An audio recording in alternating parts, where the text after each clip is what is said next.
성도 여러분 안녕하십니까? 네, 행복한 안식일입니다. 우리 특별히 이용렬 집사님, 아, 다시 오시게 된 것을 진심으로 환영합니다. 저희 모두가 정말 기다렸습니다. 네, 늘 집사님이 계신 자리에 안 계시니까 아주 허전하더라고요. 네, 무사히 잘 오신 거 너무 감사합니다. 네, 네, 잠시 다녀오셨습니다. 잠시 다녀오셨습니다. 네, 우리 교회가 이제 오늘 출타하신 우리 성도님들이 많이 계십니다. 무사히 안전하게 잘 다녀오셨으면 좋겠고, 또 예배로 참석하시는 많은 분들께도 우리가 한 마음으로 한 성령 안에서 기쁜 하나님의 말씀의 교제를 나누는 시간이 되기를 간절히 바랍니다. 지난 시간 우리 아론의 지팡이를 다루었습니다. 하나님이 어떻게 리더십을 다시 세우시는가 우리가 살펴보았습니다. 그러면서 우리가 배운 교훈들, 첫 번째는 권위는 하나님이 세우신다라는 것, 두 번째 권위를 세우시는 목적 자체가 생명을 살리기 위한 생명이다라는 거였어요. 그리고 이것이 생명이기 때문에 이건 자라나야 됩니다. 자라나야 됩니다. 그래서 누구도 자라야 된다고요? 부모도 자라야 됩니다. 부모도 자라야 됩니다. 권위는 생명으로 증명된다. 이렇게 말씀을 나누었습니다. 오늘은 민수기 18장 하나님의 두 가지 선물이라는 제목으로 함께 은혜 나누겠습니다. 우리 함께 민수기 18장을 펴시겠습니다.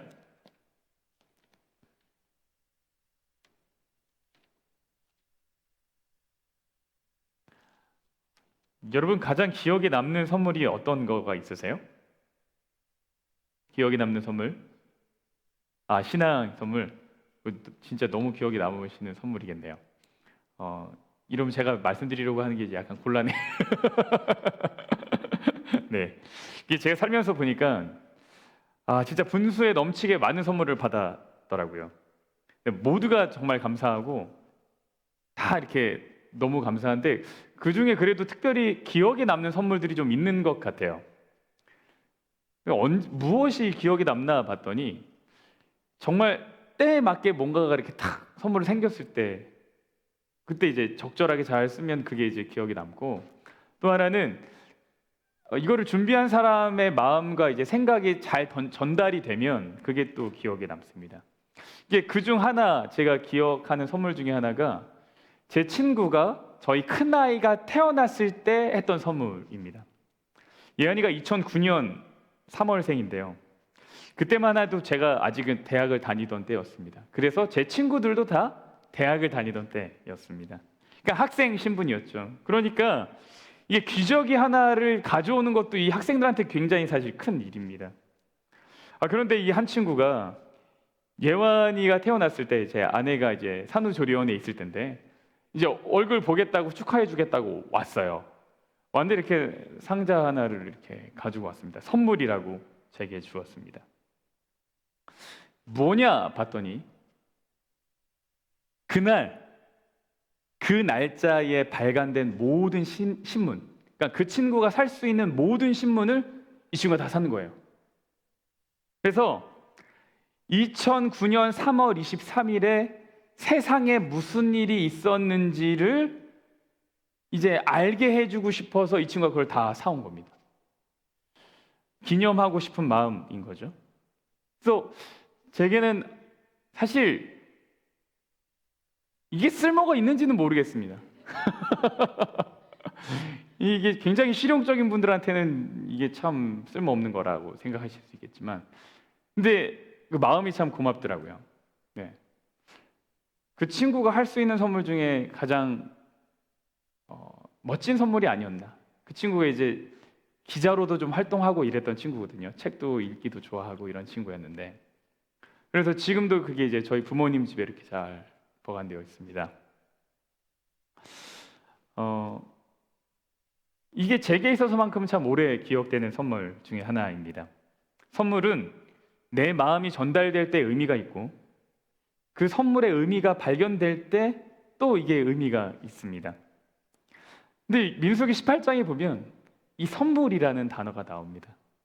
하나님이 우리에게 선물을 주셨다, 이렇게 말씀하는 대목이 나오거든요. 그래서 오늘은 하나님이 우리에게 주신 선물은 무엇이며 그 의미가 무엇인지를 좀 살펴보려고 합니다. 여러분, 18장은 이스라엘 백성들이 반역한 것에 대한 하나님의 대답이라고 볼 수 있습니다. 하나님은 아론의 지팡이를 통해서 하나님이 선택하신 리더가 누구인지를 아주 분명하게 이렇게 보여주셨습니다. 하나님이 세우신 권위라는 거죠. 그리고 18장은 또한 절망하는 이스라엘 백성들에 대한 하나님의 대답이라고도 볼 수 있습니다. 혹시 지난주에 민수기 17장의 마지막이 어떻게 되는지 기억나십니까? 마지막 이렇게 끝났어요. 아론의 지팡이 이야기 다 뒤에 이스라엘 자손이 뭐라 그러냐면 모세에게 말하여 이르되 보소서 우리는 죽게 되었나이다, 망하게 되었나이다, 다 망하게 되었나이다. 여기 보면 망하게 되었다, 죽게 되었다 3번 등장합니다.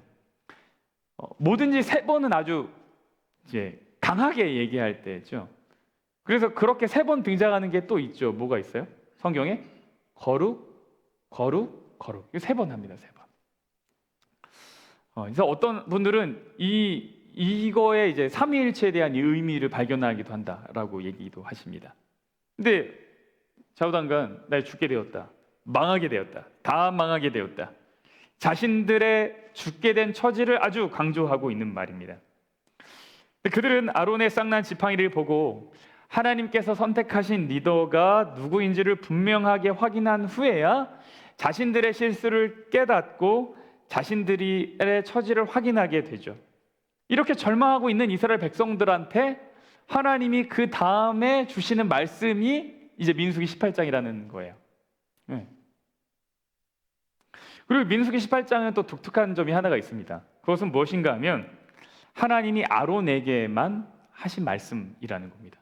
민수기 18장 1절을 볼까요? 여호와께서 누구에게 이르시되요? 아론에게 이르시되.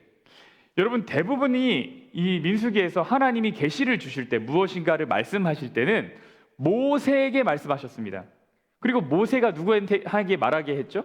아론에게 말하게 하셨어요. 혹은 적긴 하지만 어떤 경우가 있냐면 모세와 아론에게 이르시되라는 경우도 있습니다. 근데 아론에게 이르시되라고 하는 내용은 요거밖에 없습니다. 민수기 18장밖에 없어요. 그래서 이 18장은 제사장 직분에 관한 것을 아주 집중적으로 다루고 있어요. 누가 제사장이기 때문에, 아론이 제사장이기 때문에 아론한테 이 제사장이 무엇인지에 대해서 정말 설명해주고 있는 겁니다. 그래서 이 리더십에 관한 이야기를 아론에게 직접적으로 좀 하시는 건데요. 여러분, 사실 아론은 이제 선택이 되었지만 억울한 게 좀 있을까요, 없을까요? 아론이 이 반역의 사건들을 이렇게 쭉 지나면서 아론이 조금 억울한 게 있을까요, 없을까요? 여러분이 아론이시라면 억울하시겠습니까? 아니, 난 꼭 제사장 하겠다고 한 것도 아니고 나는 그냥 주신 일이라고 해서 감당하려고 했는데 사람들이 막 원치 않은 공격하고, 야 너만 거룩하냐? 나도 거룩하다, 막 이렇게 얘기하고, 뭐 비난이란 비난 다 받고 정리가 되는 듯 했는데, 야 너 때문에 우리 가족들 친구들 다 죽었어? 하고 어떻게 해요? 막 또 때려 죽이려고 그러고. 그러니까 이제 아론이 생각하면 억울하겠습니까? 억울하죠. 그리고 이게 한편으로는 민수기 18장은 억울한 아론에게 주시는 하나님의 말씀이기도 합니다. 우리가 이거를 두 관점에서 좀 살펴볼 수 있어요. 절망하고 있는 이스라엘 백성들에게, 한편으로는 리더로 외롭고 힘들고 어려운 길을 가고 있는 아론에게 하나님이 하시는 말씀이다라고 볼 수 있습니다. 여러분, 이 이야기가 오늘 우리들에게도 꼭 필요한 이야기가 되었으면 좋겠습니다. 단순히 아론을 위한 이야기 아니고 원망하고 있는 이스라엘 백성들, 절망 중에 있는 이스라엘 백성들 뿐만 아니라 오늘 교회라는 공동체와 함께 살아가고 있는 우리들에게도 꼭 필요한 말씀이 되기를 바랍니다. 민수기 18장에서는요, 레위인의 직무와 제사장의 직무를 좀 구별해서 이야기를 합니다. 먼저 제사장의 직무에 대해서 좀 살펴보면 이렇습니다. 여호와께서 아론에게 이르시되 너와 내 아들들과 내 조상의 가문은, 이게 이제 제사장 가문에 대한 이야기입니다. 성소에 대한 죄를 담당할 거고요. 그 다음에 제사장 직분에 대한 죄를 담당할 것이다 라고 이야기합니다. 이게 이제 제사장이 가진 역할입니다. 그러니까 제사장은 제사를 드리는 일을 하죠. 이게 이제 다 아는 이야기인데, 이 민수기 18장에서는 하나님이 특별히 이제 아론에게 그 직분을 다시 구별하고 설명하는 데 있어서 요 말씀을 하셨어요.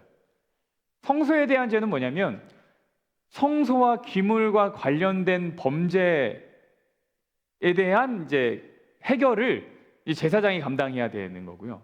두 번째는 제사장도 실수할 수가 있을까요? 그럼요. 제사장이라고 왜 실수를 안 하겠어요? 사람인데요. 그러면 여러분이 일반적으로 이해하는 그 제사 제도들의 이야기를 보면, 예를 들면 이제 제사를 드리다가 뭔가 실수를 했어요. 그러면은 이제 구약 때니까 바로 막 이렇게 죽나요? 뭐 어떻게 해야 돼요? 네. 그 제사를 드려야 돼요. 제사. 그러니까 죄를 범했다고 다 죽지 않아요. 그러니까 성경에 기록된 죄를 범했는데 죽게 된 사람들의 이야기는 그 과정과 마음이 끊임없이 마지막까지 하나님을 거절했기 때문에 일어나는 일입니다. 제사장 직분에 대한 죄를 감당할 것이다 라고 실수하거나 잘못하거나 이런 일이 있을 때, 부지 중에 그런 잘못이 있을 때 해결할 방법 하나님이 마련해 주셨는데, 그 해결하는 일을 누가 담당하는 거예요? 제사장이 담당하는 겁니다. 그러니까 다른 사람들이 해주지 못해요. 제사장이 실수해서 일어난 범죄, 그러니까 제사를 드리는 데 있어서, 성전에서 봉사하는 데 있어서 일어난 범죄는 제사장이 해결을 해야 된다라는 거예요. 반면 레위인이 가진 거는 그럼 뭘까? 레위인의 직무가 있는데, 레위인은 성소와 기구와 제단에는 가까이 하지 못하리니, 자, 제사장은 성소의 기구와 제단에 가까이 할 수 있어요. 근데 레위인은 뭐예요? 할 수가 없어요. 구분이 일어나죠. 구분이 딱 일어나요. 그 다음에 레위인은 너와 합동하여 장막의 모든 일과 회막의 직무를 다할 것이요 다른 사람은 너희에게 가까이 하지 못할 것이다 라고 이렇게 이야기를 합니다. 그러니까 이런 거예요. 레위인은 제사장이 봉사하고 있는 그 영역, 성소의 기구와 제단에는 레위는 가지 못합니다. 그리고 이 장막의 일에는 레위인이 들어가죠. 근데 장막의 일은 누가 또 못 와요? 다른 사람들, 백성들은 못 옵니다. 그래서 이거를 도표로 정리하면 이렇게 됩니다.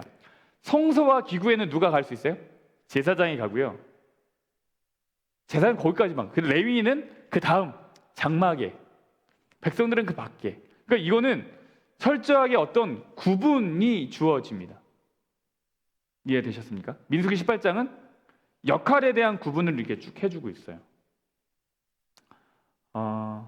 그리고 18장 5절에 보면 이 각자의 일에 최선을 다하라. 성소의 직무와 제단의 직무를 다하라. 이렇게 이야기를 합니다. 소홀하지 말라는 거죠. 다른 사람의 역할을 탐내지 말라는 거죠. 주어진 일에 최선을 다하라는 거예요. 그리고 나서 이제 6절과 7절에 오늘 말씀의 이제 핵심 성경절이 등장합니다. 뭐라고 하는지 한번 볼까요?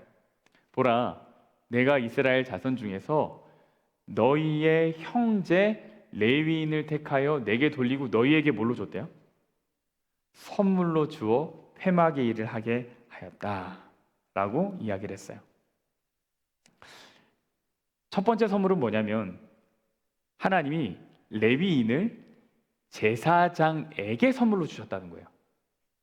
너희에게 선물로 줬다. 너희가 누구예요? 아론과 아론의 자손들과 그들, 제사장들, 그들에게 누구를 선물로 줬습니까? 레위인을 선물로 줬어요. 근데 여기 보면 너희의 누구예요? 형제. 레위인은 그들의 형제입니다. 다시 말하면 하나님이요, 제사장에게 동역자를 선물로 줬어요. 너무 외롭고 힘들고 내가 진짜 원망 엄청 많이 듣고 막 때려잡아 죽을 뻔한 위기를 겪고 있는 이 리더에게 하나님이 뭐라고 말씀하셨냐면, 너한테는 뭐가 있다? 선물이 있다. 여러분, 사실 근데 레위인 안에 누가 있었어요? 반역한 고라 자손이 있었잖아요. 사실 그들도 뭐였어요? 하나님이 아론에게 주신 선물 같은 거예요. 선물. 여러분, 레위인이 없다면 제사장이 어떻게 성소의 봉사를 다 감당할 수 있었겠습니까? 기구들을 어떻게 다 이동시키고 천막은 어떻게 정리할 것이며 이 성소의 문들은 누가 다 지킬 수 있겠어요? 그거를 누가 할 수 있어요? 제사장이 그걸 어떻게 다 감당합니까? 제사장은요, 레위인이 없으면 아무것도 할 수가 없어요. 할 수가 없어요. 네. 그래서 하나님은요, 리더의 길을 이제 세울 때, 리더십을 세울 때, 이제 아론의 리더십을 세우셨잖아요. 그때 아론에게 사실 사명감을 엄청 주신 거예요. 야, 이게 네가 잘라서 준 게 아니다. 권위는 누구에게서 온다? 나에게서 온다. 그거 내가 세운 거다. 너가 뭐 특별해서 세운 거 아니야. 내가 세운 거야, 그냥. 그리고 왜 세운 거예요? 다른 사람 봉사하고 섬기라고 세운 거지. 그럼 아론이 그 일을 감당하는 데 있어서 마음에 부담이 있을 수 있죠, 제사장들이. 근데 하나님이 뭐라 그러시는 거예요? 야, 근데 내가 너한테 선물을 줬잖아, 선물을. 너의 형제가 있지 않냐? 레위인이 있지 않냐? 그게 선물이다 라고 하신 겁니다. 이게 이제 첫 번째 선물이에요. 이게 기억하는 게 중요한 거죠. 나에게는 누가 있다? 동역자가 있다. 동역자가 있다. 내가 하나님의 일을 하는 데 있어서 나는 결코 뭐가 아니다? 혼자가 아니다. 이게 하나님이 우리에게 주고 싶은 선물입니다. 여러분, 이 선물을 받으셨습니까? 우리 지난주에 선물 그거 이렇게 EM 친구들끼리 모여가지고 이렇게 했는데, 참 어떻게 보면 별거 아닌 선물인데 그렇게 즐거워할 수가 없어요. 선물은 뭐예요? 아주 기쁘고 좋은 거예요. 네. 근데 여러분, 하나님이 주신 선물에 대한 의미를 여러분 이해하고 받으셨습니까? 여러분이 정말로 이 동역자가 나의 선물이구나라는 거를 느끼십니까? 이거를 발견한 사람이 행복한 사람. 너희의 형제 레위인이라 그랬어요. 이거는 계급이 아닙니다.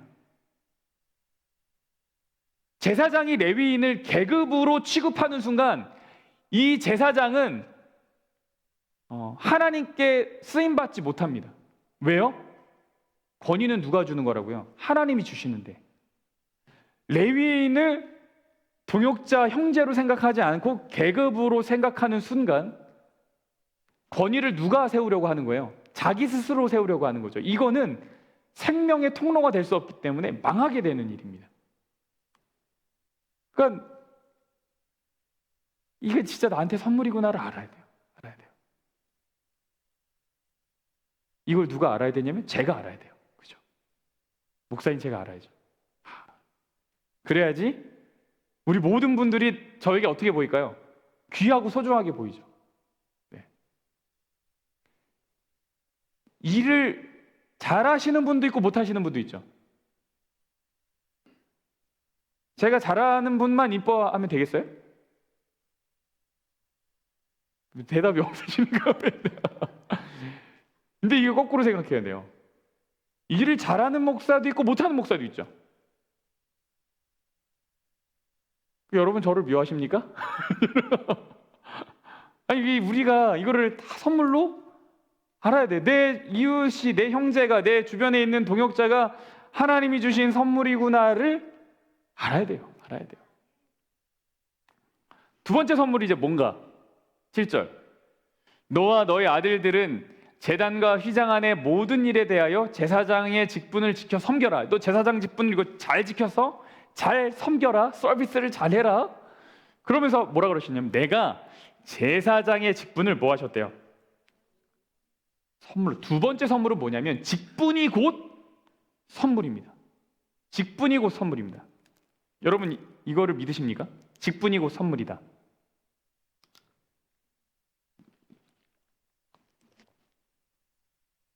여러분 내게 주어진 일을 선물이라고 생각하지 않고 그냥 내게 맡겨진 일, 내가 능력이 좋아서 맡겼거나 아니면 뭐 상황이 그래서 맡겼거나 내가 그럴 만한 깜이 돼서 맡겼거나 만약 그런 거라고 생각하면 우리는 결코 광야의 시간을 백성들과 함께 지나가지 못합니다. 제사장이 이 직분을 정말 하나님이 나에게 주신 것이구나라고 하는 선물로 받아들이지 못한다면 어떻게 이 일을 감당할 수 있겠어요? 망하게 되었다, 내가 다 죽게 되었다라고 하는 그 절망하고 원망하고 있는 백성들, 사실 리더 입장에선 얼마나 꼴보기가 싫겠어요. 자기들이 잘못해놓고 원망할 거 다 하고, 그리고 하나님 이렇게 결정을 내리시니까 그제서야 뭐 하고 있어요? 아주 다 그냥 이제 소위 말하는 이제 징징거리는 소리를 하고 있어요. 그러면은 리더 입장에서 얼마나 꼴보기 싫겠어요. 근데 내게 주어진 이것이 하나님이 주신 선물이라는 걸 알면 뭐 할 수 있어요? 그들에게 다시 다가가 섬길 수 있는 힘이 생기죠. 여러분 선물이 뭡니까? 선물이라는 것은 자격이나 조건이 갖추어져서 받는 일종의 거래나 상급이 아닙니다. 하나님은 우리가 자격을 갖추었기 때문에 직분을 맡기신 것이 아닙니다. 그럼 이제 우리가 이 얘기가 참 듣기 좋지만 우리가 알고 있는 내용과 충돌되는 게 있어요. 왜요? 신약에 보면 감독을 세우거나 집사를 세울 때 꼭 뭘 얘기해요? 조건을 얘기하죠. 이런 사람을 뭐하라? 감독으로 세워라. 집사는 이런 사람을 집사로 세워. 이런 얘기를 합니까? 안 합니까? 합니다. 그럼 어떻게 이해해야 돼요? 여러분 하나님은 우리에게 직분으로서의 자격을 요구하시지만 그 말의 의미가 내가 직분을 그 요구를 갖추어서 직분을 받았다라는 것을 의미하지는 않는다라는 거예요. 이게 무슨 얘기냐면 하나님 우리에게 요구하셔요. 그리고 내가 어떤 직분을 받았어요. 그러면 나는 이 요구를 다 충족했기 때문에 받는구나. 이렇게 생각해서는 안 된다라는 거예요. 여전히 이건 뭐예요? 선물입니다. 여전히 선물이에요.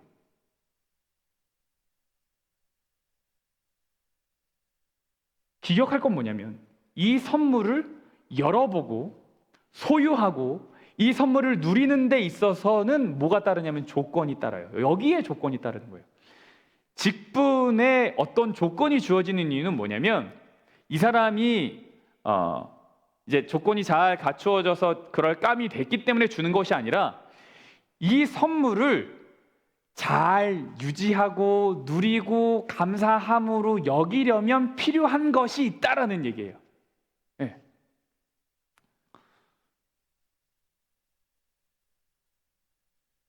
직분은 여전히 선물이고 이 선물을 우리가 잘 누릴 수 있어야 됩니다.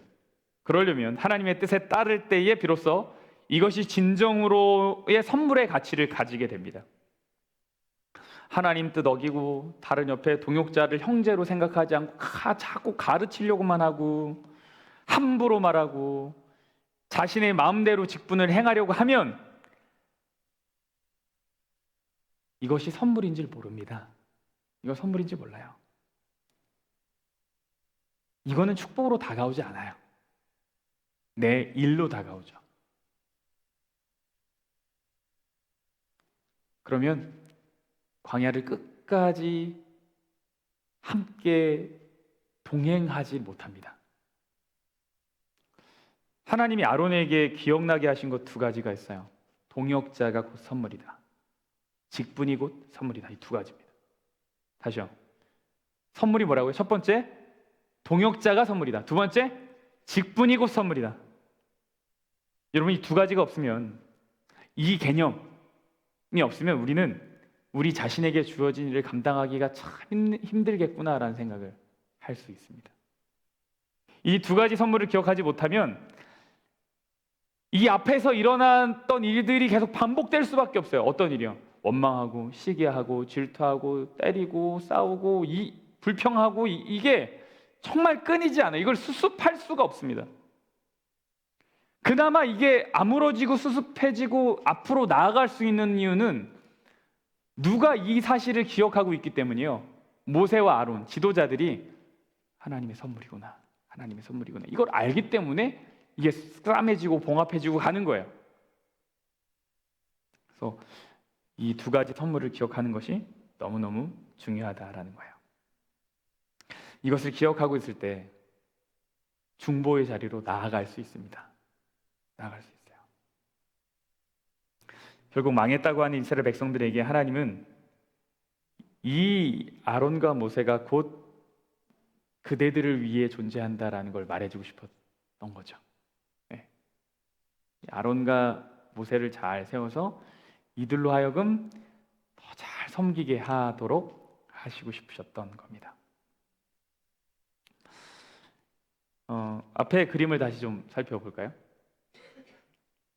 자, 여기 보면 제사장과 레위인과 백성들은 철저한 구별이 있습니다.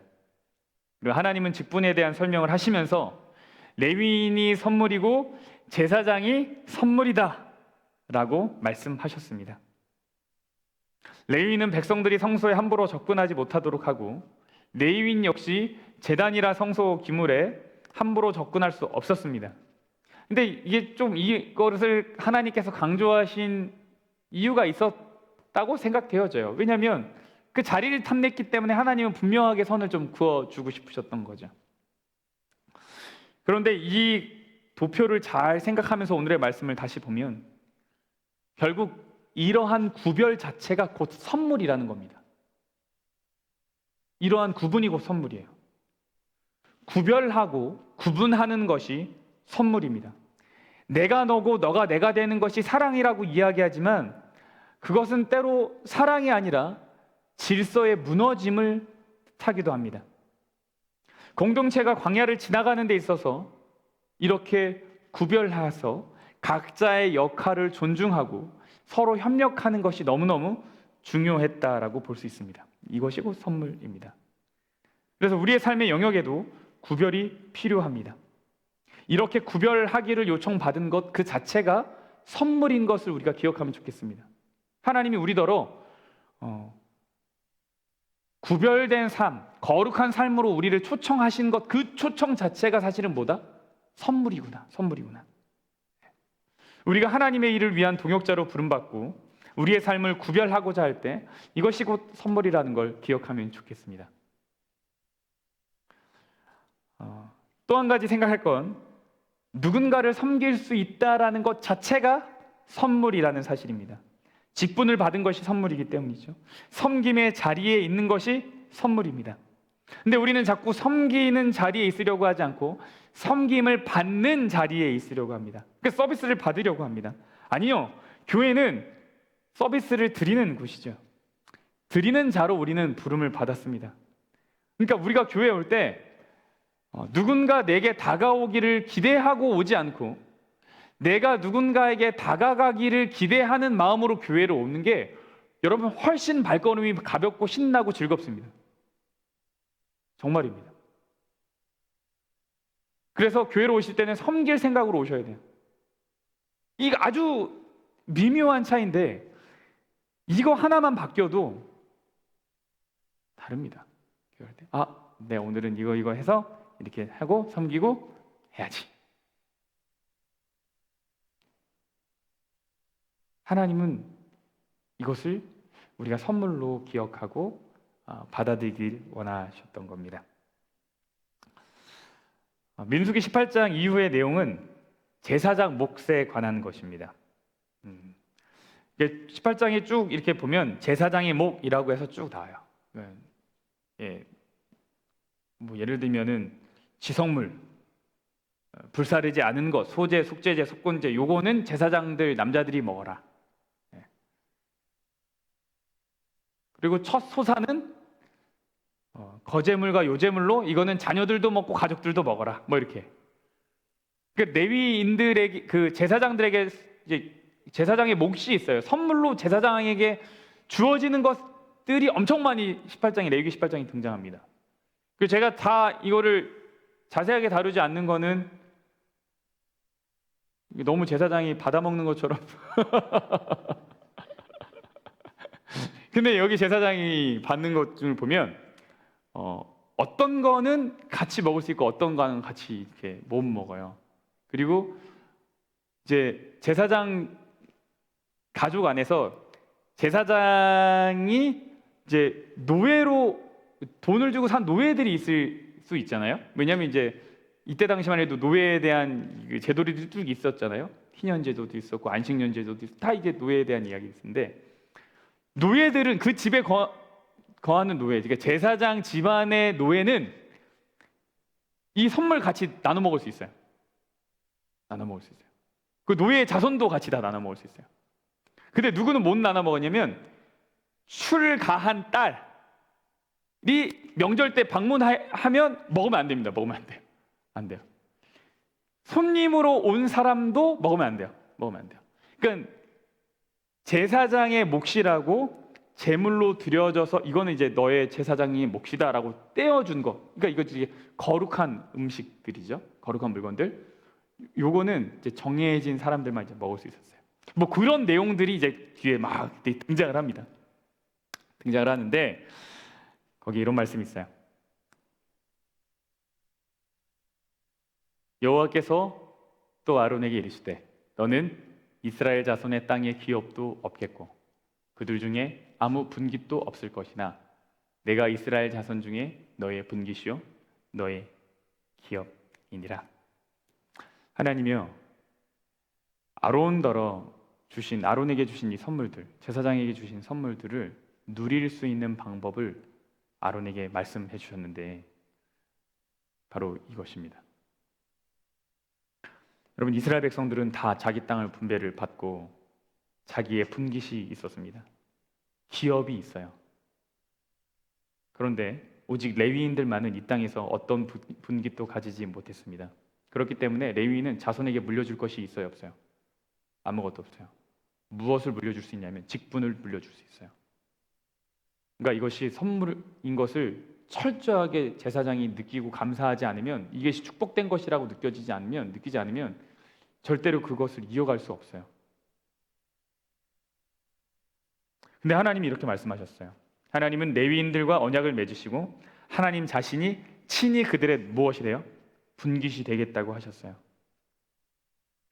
그러니까 제사장들은 어떤 거냐면 하나님을 소유한 사람들이거든요.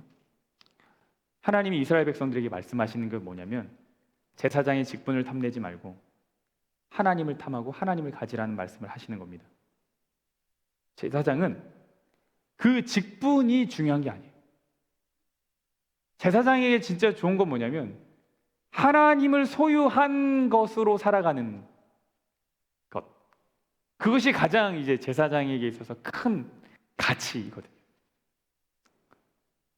이스라엘 백성들이 사모해야 될 건 뭐냐면 역할이 아니라 그 관계죠. 그 관계.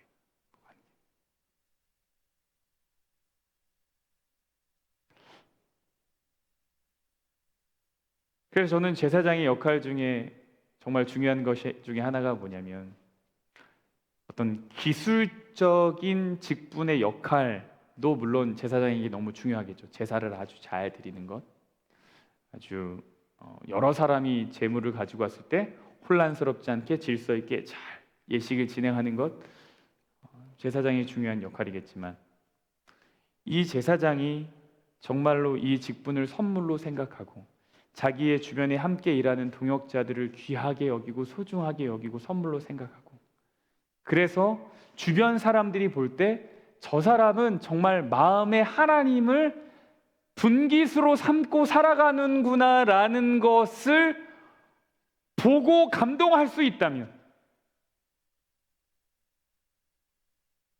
그러면 백성들 역시 하나님을 마음의 분깃으로 삼기를 소원하게 되고, 그것이 제사장이 할 수 있는 가장 중요한 일 중에 하나가 아닐까라고 생각을 하게 되었습니다. 여러분, 하나님이 우리의 분깃이 되면 우리는 동역자를 만나고, 하나님이 나의 분깃이 되면 내게 주어진 일들이 얼마나 소중한지를 알게 될 겁니다. 여러분, 이러한 축복이 우리 모두에게 있기를 간절히 바랍니다. 네. 여러분이 맡으신 아주 작은 일들 하나하나, 이것이 선물. 크건 작건 이것이 선물. 크건 작건 이 일을 혼자 하려고 고민하지 마시고 같이 함께하는 동역자가 있는 것에 감사하고, 우리가 조금 더 마음을 열고 서로 협력하고 같이 기도하고 이 광야의 시간을 잘 지나가기를 주님의 이름으로 축원합니다. 우리 함께 일어나셔서 찬양하겠습니다.